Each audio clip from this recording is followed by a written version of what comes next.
এই যে বন্ধুরা কত বিচি পড়ে আছে দেখছো, এই বিচিগুলো হাতে করে কোড়াতে গেলে প্রচুর সময় লেগে যাবে। তো ওই জন্য এই যে দিয়েছে, মালয়েশিয়ার ভাষায় এটা সাকিব বলা হয়। তো কেমন করে কোড়া দেখো, দেখো বিচি কুদে।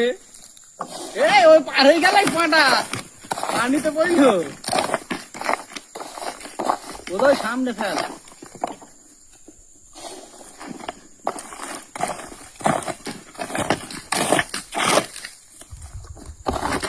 এই বিচি যদি রাস্তার ধারে একটা পড়ে থাকে তাহলে 1 টন ফলের দাম কাটা। এই যে আমি যে লোড করছি 1 টন ফলের কেজি কেটে নেবে, এত করা নিয়ম।